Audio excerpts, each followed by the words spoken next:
हम यहाँ कुर्बानी देते हैं दूसरे उसमें, तो उसका क्या मतलब? अब तो उन्होंने ये कर दिया है कि मैं कुर्बानी घर, एक तो चीज़ है ना मैं घर पे कुर्बानी कर दूँ, अब तो वो मीट वन से जाके खरीद लेते हैं, वो कुर्बानी होगी। या मैंने गाय के अंदर साथ हिस्से कर दिया है कि यार वो काट रहा है, मेरा उसके साथ कोई लगाव नहीं है, जो उसकी एसेंस है जो कुर्बानी का वो तो नहीं मिलता। तो what is the background of this कुर्बानी जो ईद पे आप करते हैं? कुर्बानी क्यों की जाती है और उसको करने के पीछे क्या फ़लसफ़ा है, और जो हम कुर्बानी कर रहे हैं क्या उसका तरीक़ा, उसका अंदाज़ ठीक है। देखें, हज की कुर्बानियाँ दो हैं। एक वो कुर्बानी है कि जो हाजी हज़रात इसलिए करते हैं कि वो जब हज करने जाते हैं तो हज के सफ़र में इब्तदा में वो उम्रा करने की सहूलत से फ़ायदा उठाते हैं। इसको कहते हैं हज तमत्तो। आपने हज के सफ़र में उम्रा करने का फ़ायदा उठा लिया, अगरचे कि आइडियली आपको सिर्फ हज करना चाहिए था, मगर आपने सोचा कि अब जा रहे हैं इतनी दूर तो क्यों ना उम्रा भी कर लिया जाए। अल्लाह ताला ने इसकी इजाज़त दी है, लेकिन चूंकि ये एक कंसेशन आपको दिया गया है, इस पर आपको ये कहा गया है कि आपने लाज़िमन एक जानवर कुर्बान करना है। अगर आपने जानवर कुर्बान नहीं किया तो फिर आपको 10 रोज़े रखने होंगे, ऐसे कि 3 रोज़े हज के सफ़र में और 7 रोज़े वापस आकर। कुरान कहता है तिल का अशरतुल कामिला, ये 10 पूरे हैं जो आपने रखने हैं। जो कुर्बानी असल हज की कुर्बानी है, जिसमें हदी का वो जानवर के जो आम तौर पर पहले अपने घरों से लेकर लोग चलते थे, वो शाज़ी होती है।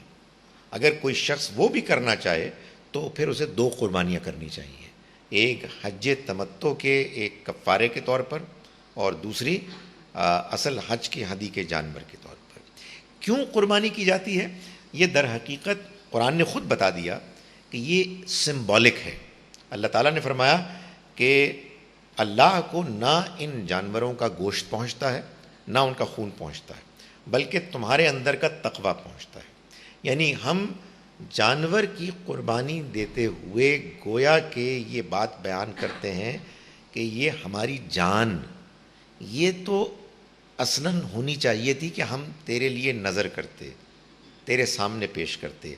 हम उसके मुतबादिल के तौर पर ये जानवर हैं कि जो ज़िबा कर रहे हैं, उसकी जान जा रही है, तो ये गोया कि हमारे जान का नज़र है, यानी उसको मुतबादिल के तौर पर हम दे रहे हैं। उस मौके पर ये स्पिरिट होनी चाहिए कि हमारा जीना, हमारा मरना, हमारी नमाज, हमारी कुर्बानी लिल्लाहि रब्बिल आलमीन, तमाम की तमाम अल्लाह जहानों के परवरदिगार के लिए है। असल में ये जज्बा होना चाहिए।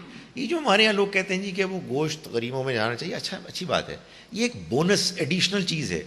ये कुर्बानी का मकसद ही नहीं है असल।